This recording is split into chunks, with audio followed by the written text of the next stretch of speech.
Assalamualaikum warahmatullahi wabarakatuh. Selamat sore, kami dari kelompok 1 Official Statistika akan memaparkan terkait hasil analisis kami. Kami melakukan analisis multidimensional kinerja ekonomi regional di Indonesia berdasarkan data PDRB tahun 2019 sampai 2023. Sebelum kami melakukan presentasi, izinkan kami untuk memperkenalkan diri terlebih dahulu. Uh, yang pertama ada diri saya sendiri, yaitu Muhammad Oka Omarosi dengan NIM 164221105. Lalu ada Ferdian Farel dengan NIM 164221076.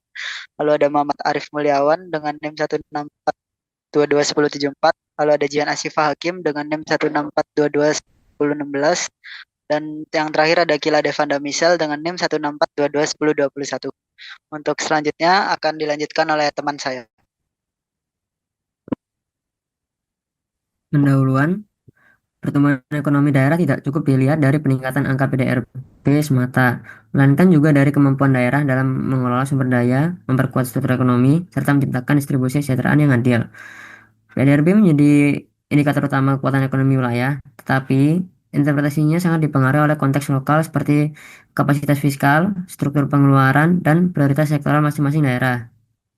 Dalam era desentralisasi fiskal dan ketimpangan spasial masih tinggi, penting bagi pemerintah daerah untuk memahami posisi ekonominya secara komprehensif, baik dalam hal kontribusi terhadap nasional dan pertumbuhan maupun potensi sektor unggulan sebagai dasar perumusan kebijakan pembangunan yang lebih adaptif, inklusif, dan berkelanjutan. Next. Tujuan penelitiannya yang pertama adalah menganalisis tren dan dinamika PDRB per provinsi di Indonesia dari tahun 2019 hingga 2023, kemudian mengkaji struktur ekonomi sektoral yang berkontribusi pada PDRB, kemudian mengukur ketimpangan ekonomi antar wilayah di Indonesia menggunakan indeks Williamson, Gini, dan Tail untuk melihat perubahan distribusi spasial pendapatan. Kemudian mengelompokkan provinsi ke dalam kuadran tipologi Classen untuk memahami karakteristik pertumbuhan dan kontribusinya masing-masing. Selanjutnya ada deskripsi data. Di sini data yang kita gunakan merupakan data gabungan resmi dari Badan Pusat Statistik (BPS) yang telah diolah. Dataset ini mencakup data PDRB atas dasar harga konstan (ADHK) untuk seluruh provinsi di Indonesia dari tahun 2019 hingga pada tahun 2023. Unit analisis yang digunakan adalah provinsi per tahun. Penelitian ini menggunakan 12 variabel, yakni ada provinsi, tahun, jumlah penduduk, PDRB kapita, net ekspor, PDRB, pembentukan modal tetap bruto, pengeluaran konsumsi NLPRT, lalu ada pengeluaran konsumsi pemerintah, lalu ada juga pengeluaran konsumsi rumah tangga, dan perubahan inventory, serta ADHK. Selanjutnya untuk tahapan metodologi yang kami lakukan setelah melakukan data yaitu kami melakukan pre-processing dan agregasi data per provinsi per tahun. Lalu yang kedua kita melakukan visualisasi ini untuk melihat tren PDRB pada tahun 2019 hingga 2023. Lalu yang ketiga kita melakukan analisis struktur ekonomi dengan mengidentifikasi komponen yang dominan.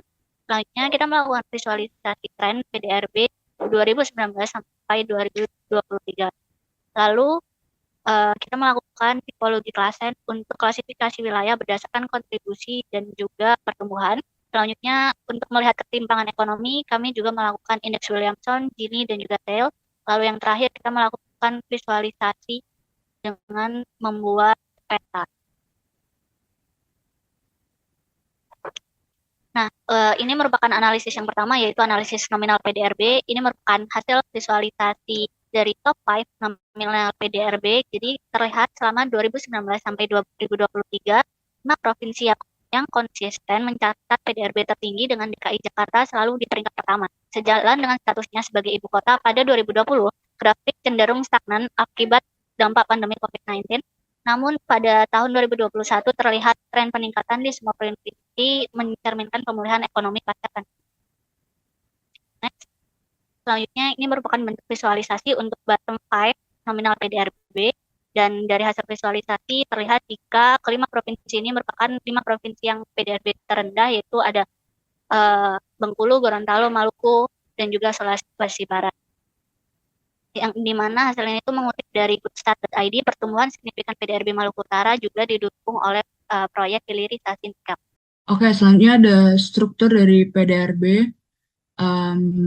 Pada bagian ini kita melakukan penelitian bagaimana variabel tersebut mempengaruhi struktur dari PDRB. Yang dimana interpretasinya merupakan grafik ini menunjukkan bahwa struktur PDRB nasional Indonesia pada periode 2019 hingga 2023 didominasi oleh pengeluaran konsumsi rumah tangga dengan kontribusi sebesar 49 hingga 52%. Hal ini menegaskan bahwa konsumsi domestik menjadi tulang punggung utama perekonomian nasional. Pembentukan modal tetap bruto atau investasi juga menjadi salah satu kontributor terbesar kedua, yakni sekitar 32 hingga 34%, menunjukkan pentingnya peran investasi fisik seperti infrastruktur dan peralatan produksi dalam mendorong pertumbuhan jangka panjang. Sementara itu, pengeluaran konsumsi pemerintah mengalami lonjakan pada 2020 akibat respon fiskal terhadap pandemi seperti bansos dan beberapa intensif lainnya, tetapi kembali menurun pada tahun berikutnya. Next.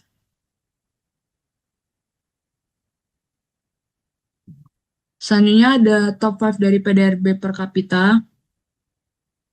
Ini kita menganalisis menggunakan variabel PDRB per kapitanya langsung.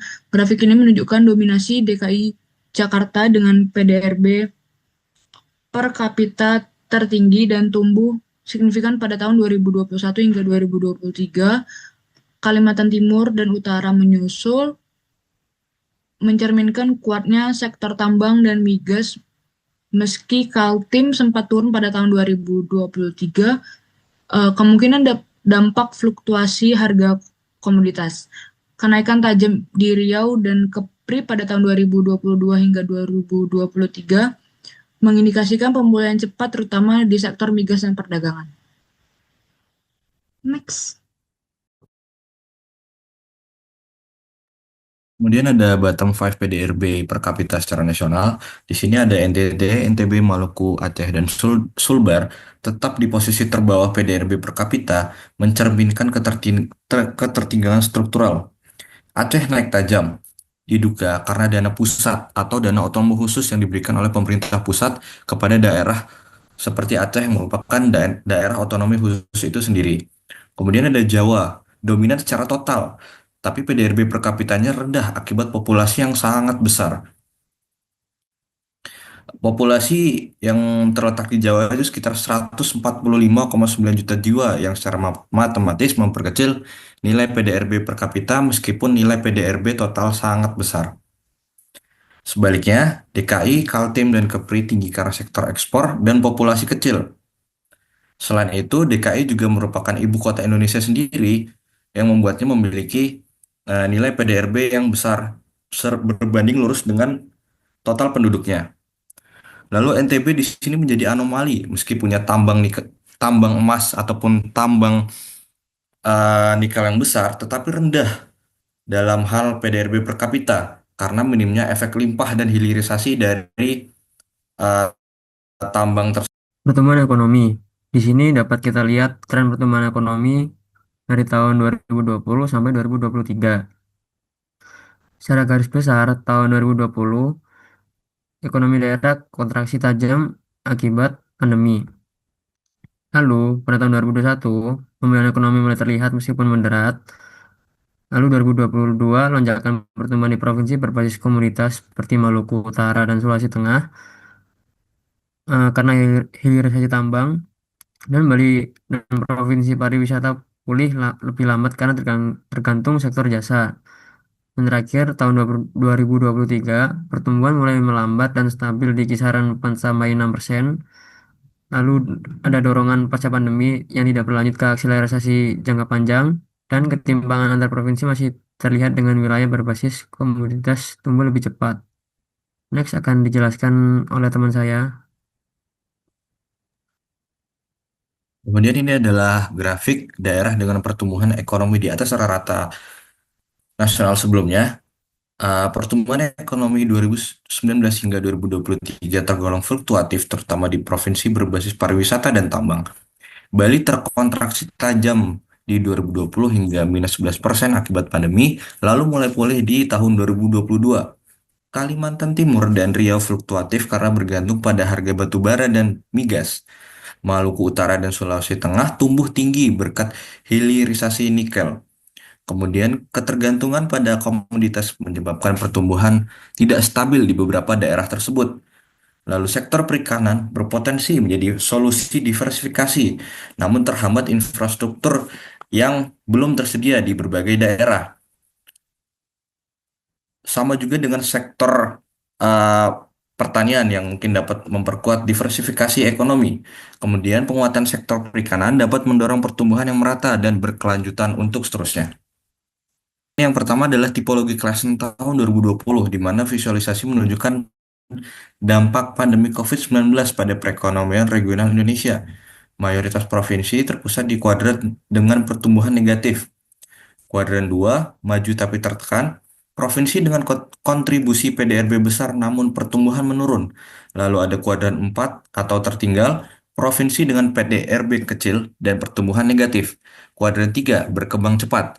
Provinsi dengan pertumbuhan positif meskipun kontribusinya kecil. Lalu ada kuadran 1 yang maju dan cepat tumbuh. Hanya sedikit provinsi yang mempertahankan pertumbuhan dan kontribusi PDRB tinggi. Kemudian di tipologi Klasen tahun 2021, di sini menandakan adanya fase pemulihan ekonomi terlihat dari pergeseran provinsi-provinsi ke area dengan pertumbuhan positif. Kuadran 3 berkembang cepat, banyak provinsi dengan pertumbuhan tinggi meskipun kontribusi PDRB masih kecil. Kemudian kuadran 1 maju dan tumbuh cepat. Beberapa provinsi menunjukkan pemulihan cepat dan kontribusi ekonomi sangat signifikan. Lalu kuadran 2 maju tapi tertekan. Provinsi dengan pemulihan moderat meskipun pertumbuhannya positif. Dan terakhir ada kuadran 4 di mana daerah tertinggal, beberapa provinsi tetap menghadapi tantangan dalam pemulihan ekonomi meskipun sudah mengalami fase pasca pandemi. Lalu selanjutnya ada tipologi kelas tahun 2022 mencerminkan fase penguatan dan stabilitas pemulihan ekonomi di mana mayoritas provinsi mencapai pertumbuhan tinggi dengan kontribusi PDRB signifikan serta adanya pemerataan pemulihan ekonomi di berbagai wilayah. Namun tipologi kelas tahun 2023 ini mengindikasi konsolidasi dan stabilisasi pasca pandemi, dengan beberapa provinsi mengalami perlambatan pertumbuhan dan pergeseran klasifikasi. Hal ini menunjukkan bahwa meskipun terdapat dominasi pusat, ekonomi utama dan beberapa wilayah masih memiliki potensi pengembangan berkelanjutan, namun tantangan struktural dan fluktuasi ekonomi tetap perlu diwaspadai untuk mencapai kinerja ekonomi regional yang optimal dan merata di seluruh Indonesia. Oke, next. Oke, pada bagian ini kami menganalisis mengenai kesenjangan ekonomi di berbagai wilayah Indonesia untuk melihat bagaimana gambaran ketimpangan antara daerah diukur dan apa saja yang bisa dipelajari dari data-data yang ada dengan menggunakan dua indikator yaitu indeks Williamson serta indeks Gini dan Taylor. Indeks Williamson menunjukkan adanya fluktuasi ketimpangan ekonomi antar provinsi, di mana puncaknya terjadi pada tahun 2021 yang mengindikasi peningkatan ketimpangan akibat ketidakseimbangan pemulihan pasca pandemi. Namun kemudian diikuti oleh penurunan signifikan pada tahun 2022 dan 2023 berkat upaya pemerintah dalam pemerataan melalui kebijakan dan investasi. Sejalan dengan itu, indeks Gini dan indeks Tail yang mengukur ketimpangan pendapatan antar kelompok juga menunjukkan tren yang serupa meskipun ada sedikit peningkatan ketidakmerataan pada tahun 2021. Setelah penurunan signifikan di tahun 2020, kedua indeks tersebut secara konsisten menunjukkan penurunan dan stabilisasi pada periode 2022 sampai 2023, yang menandakan bahwa upaya pemerataan ekonomi di daerah tertinggal mulai membuahkan hasil positif. Baik, selanjutnya ada visualisasi peta di mana perekonomian Indonesia menunjukkan variasi signifikan antar provinsi yang tercermin dari data PDRB per provinsi dari tahun 2019 sampai 2023 yang divisualisasikan dalam peta. Untuk di Pulau Jawa sendiri, provinsi seperti Jakarta, Jawa Barat, Jawa Timur memiliki PDRB jauh lebih tinggi, menunjukkan konsentrasi ekonomi di sektor industri, perdagangan, dan jasa. Untuk di luar Pulau Jawa, provinsi seperti Papua, Maluku menunjukkan PDRB lebih rendah dipengaruhi oleh keterbatasan infrastruktur, ketergantungan pada sumber daya alam, dan tantangan pengembangan untuk di sektor industri. Untuk provinsi PDRB menengah seperti Sumatera Utara, Sulawesi Selatan, dan Kalimantan Timur menunjukkan potensi pertumbuhan besar yang bisa menjadi kunci pemerataan ekonomi. Untuk kesimpulannya, yang pertama ada ketimpangan antar provinsi masih nyata meski indikator Williamson, Gini, dan TEL menunjukkan perbaikan. Lalu DKI Jakarta dan Kalimantan Timur dominan karena sektor industri dan ekstraktif. Lalu ada hilirisasi SDA penting agar menciptakan nilai tambah dan manfaat luas bagi masyarakat. Lalu struktur ekonomi masih didominasi konsumen rumah tangga, investasi dan ekspor mulai pulih. Yang selanjutnya tipologi klasen menunjukkan perbaikan namun beberapa provinsi masih tertinggal. Lalu selanjutnya pertanian dan perikanan perlu diperkuat sebagai strategi di verifikasi. Presentasi TKD terhadap PDRB lebih besar di luar Jawa, tapi efektif belanja perlu diperbaiki juga. Pengawasan dana daerah penting untuk menjamin kesejahteraan rakyat. Aceh jadi contoh, dana otsus sebesar lebih dari 95 triliun, tapi PDRB per kapita masih rendah. Lalu ada praktik hilirisasi sukses di beberapa provinsi harus diperluas untuk mendorong pertumbuhan berkelanjutan di berbagai daerah. Mungkin sekian presentasi dari kelompok 1 kami. Kurang lebihnya mohon maaf. Assalamualaikum warahmatullahi wabarakatuh.